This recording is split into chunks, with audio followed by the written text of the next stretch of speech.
Karakum. Thanks for clicking on the video. So what we're going to be looking at today is by a channel called Karakum Outdoors. I'll put that on the screen because I don't know if I'm pronouncing that right. But the video we're looking at is called Building the Most Secret Dugout for Survival, Bushcraft Survival Dugout. Kind of repeated a few words in there, but see how this video pans out. Thanks for watching. Let's get into it.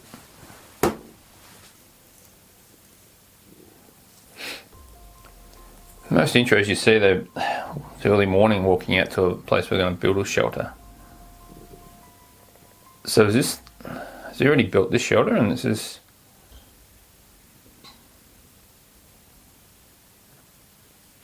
Okay. It's a bit of a strange intro. It kind of... Yeah, I thought we were actually into the video there for a second, and I thought I'd missed something, and he'd already had it built.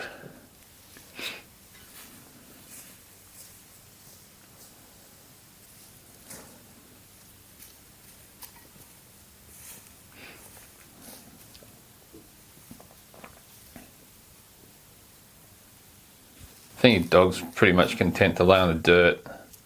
Don't know if you need to put a mat down for a dog to lay on. They'll lay anywhere. They dig a hole in the dirt and lay in it to keep cool. So look, the dog's already off the mat. You could understand it if you're putting that down, if the ground was wet and you're putting down a cloth or something to sit your pack on. But yeah, at least he's showing that he's working up a sweat. I've seen videos, and the whole way through the video they're wearing big thick jackets and everything else, and I'm thinking, don't you get hot? Like when you're digging and working and you're not taking off any layers. Being that close to all those trees, you're definitely going to get roots, speaking from experience.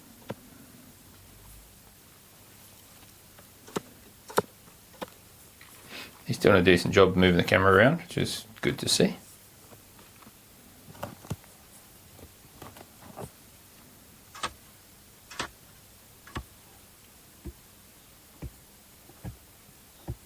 Starting to get tired of all the little B-roll shots of the dogs.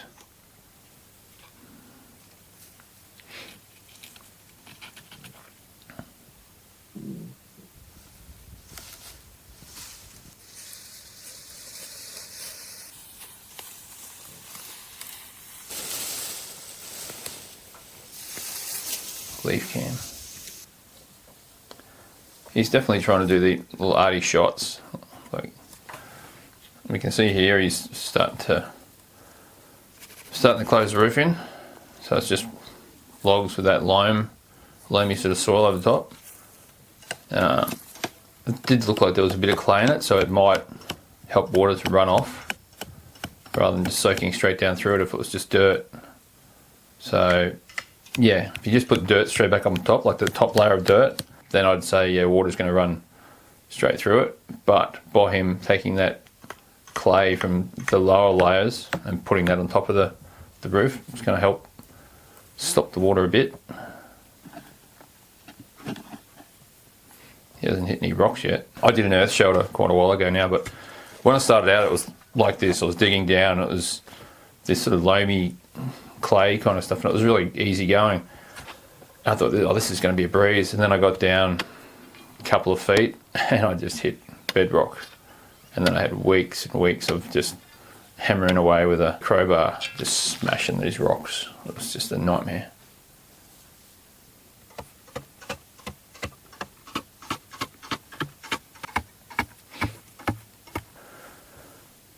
Is it his fireplace or a hole for his dog to live?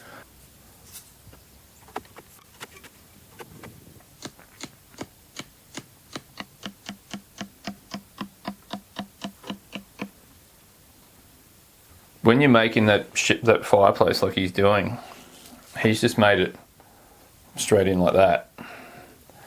You really want the roof to slope up towards the back of the fire, because what happens is just when you first light it, and when it dies down, the smoke comes out of it, and when it hits that roof, it's just going to run along.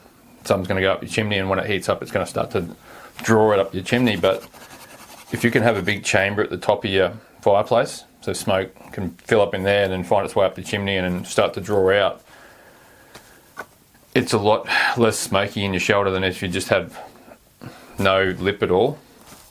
So yeah, my suggestion is if you're doing something like that, what he's just done, to really try to slope the roof of the fireplace, slope it up towards the back of the fire. Some will still roll back down and out, but a lot of it will then roll up towards the highest point at the back. If you shape the front too much, then when it heats up, it's going to just break off. So yeah, ooh, it's a magic dog then. It just appeared.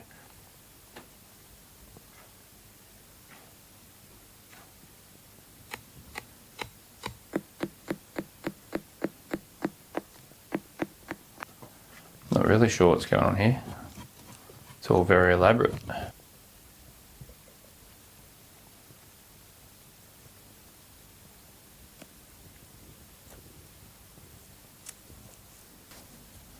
When you're making up this clay mix with the straw and stuff in it, the grass in it,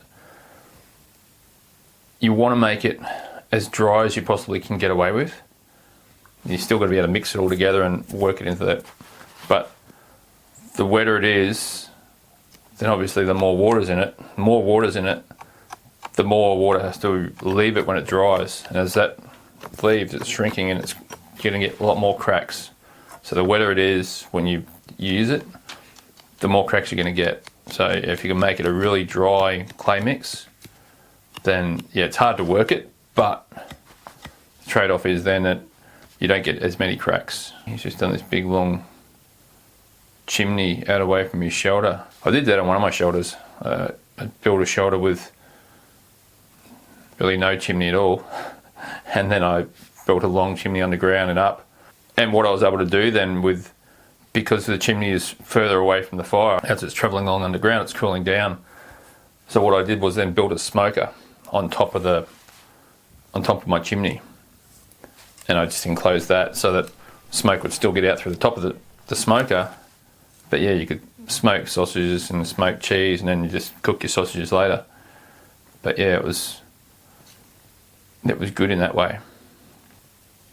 Bloody big hole he's got there. Hopefully he doesn't get too much rain. But yeah, you see how he doesn't have a lip, and you can see straight away there was smoke starting to come out from the front of it. If he had to set it back in further and sloped it up towards the back of the... Well, he's got a decent bit. Yeah, actually, it's not that bad, like depth-wise, but he could have sloped the roof more. Yeah, I like his camera movement. And he's thrown in the odd bit of B-roll of insects and his dogs and things. Don't know if you need that unless he's expecting it to get a lot of water coming in there. Right, so he's got that. He may as well just lay that on the dirt. It's going to be damn uncomfortable because you've got all these little lumps of timber and stuff. You may as well just left the dirt there. I'm guessing this is going to be his door. It's going to be damn dark inside there when he gets it all filled in.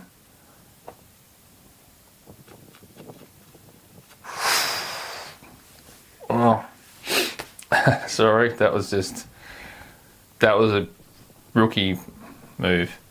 If you're going to cut something, especially if you're holding it that close to the end and you're trying to cut across it, don't hold it in your hand, or if you're holding it in your hand, brace it against something. Put it down, sit it on your boot, put it on another piece of wood instead of trying to hold it up there. I've done that myself, and it's not something I'd normally do, but I've just done it because I didn't want to have to move the camera again, so I'll just hold this up and cut it in front of the camera. And then the saws, as I'm pulling it back, it's jumping. Now when I see that, I'm like, oh, I know it's a pain having to move the camera, but it's better to move the camera than to move pieces of your skin with a saw. It's all well and good in putting tarp on it, and I'd highly recommend that. A lot of videos I watch, they don't use any tarps at all, and I just look at it and think water's going to come straight through that. But by using the tarp, it's going to stop that water penetration. Problem you're still going to have is if you get a lot of rain, it's going to soak down into the ground. Like, granted, he's got pretty decent sort of soil there. It's more clay than soil. But water's still going to soak down into place, especially where there's like roots. And it's going to sort of seep along the roots, and then it's going to find its way into your shoulder where you've cut those roots off. I'm speaking from experience. I've dealt with that. And so the only way to really waterproof it is to line the inside of the shelter with a tarp as well. The other thing I did with mine, because I had mine on a bit of a slope, I was able to dig a drain from the lowest point of the shelter, big long trench, and then I covered that trench in so any water that did get in there, it runs out, and it has had a lot of water.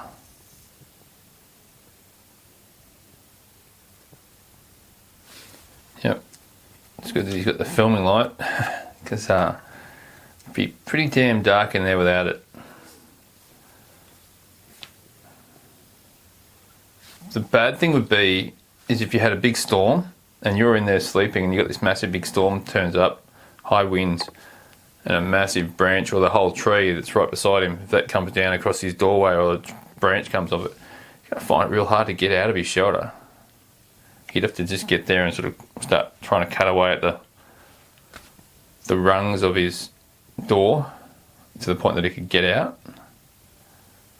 So I suppose that's one drawback.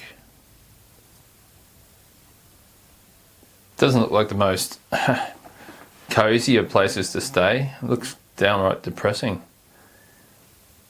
It's not somewhere you want to spend any great length of time. You imagine if it was raining outside and you were stuck in there for a few days just doing nothing, it would suck. Especially when you turn that filming light off, because it's just going to be black as coal.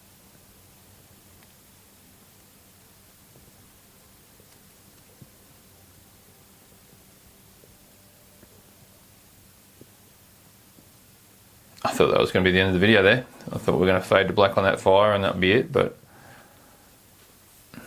obviously wants to show us the morning. Looks like he's got the door open. And did he put a tarp on that door? Did we see? Can't remember.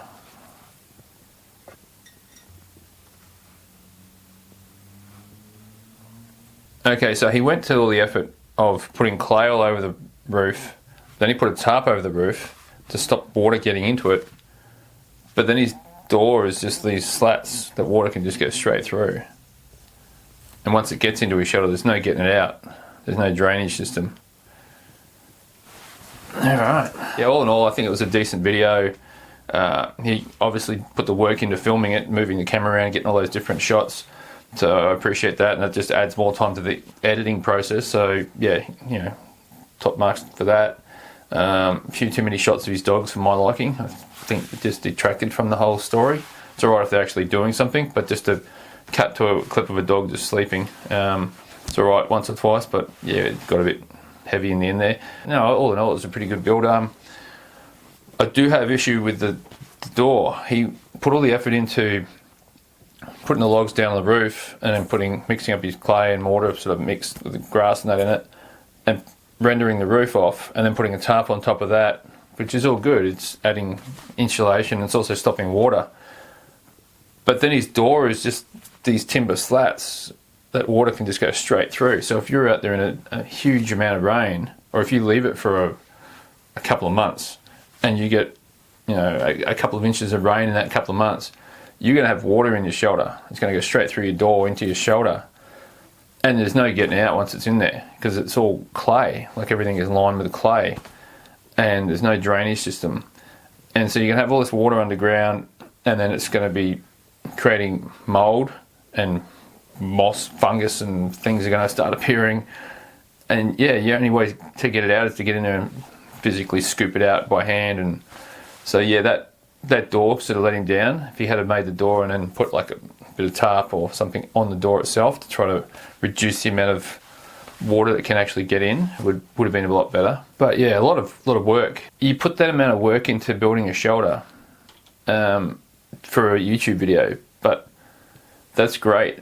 But to me, it also has to be something you're going to go back and use. I don't want to put all that work into something and then only use it once and then never go back to it again. And if you spend any length of time in that shelter, it's going to be very demoralizing, because it's just, you'd want to put up posters, something, because yeah, the bed looks damn uncomfortable. You may as well, you know, you should have just laid straight on the floor, put down a bit of tarp on the floor and to insulate and stop moisture coming through the floor or whatever, and stop your heat, and just yeah, an inflatable mattress on that. But yeah, to just lay straight on the timber, that's uncomfortable. Yeah, something you want to avoid. I like the concept of it, but you know, if you're in a really hot environment like a desert where it never rains or almost never rains, it's a great idea because it's really insulating you and it's keeping you cool underground and you're escaping those harsh elements. And because it doesn't rain very often in a desert sort of environment, a real arid zone, you don't have to worry as much about water getting into it. But if you're in a location where you do get a lot of rain, they're always going to be a problem unless you line the floor and the walls and the roof all with a plastic tarp or some sort of plastic, like a membrane to stop that water getting in. But, you know, they seem to be popular. I've done them myself, but I mean, the one I did was different. It was kind of half above ground, half below ground, and I had like an eaves out of the front of it so you could still sit out by the doorway and look out, and then had timber along the front. And so it still gave that sort of feeling, like when you were in it, you still felt like you were in a bit of a log cabin. But that thing just feels like you're in a tomb. Yeah, I wouldn't want to spend any length of time in there. But, you know, each to their own. Anyway, yeah, video itself, pretty damn good. Good effort. So I'll drop a link to his video, that whole video, in this video description, and I'll drop a link to his channel as well because I think he's earned that. So yeah, thanks for watching. Till next time, take it easy.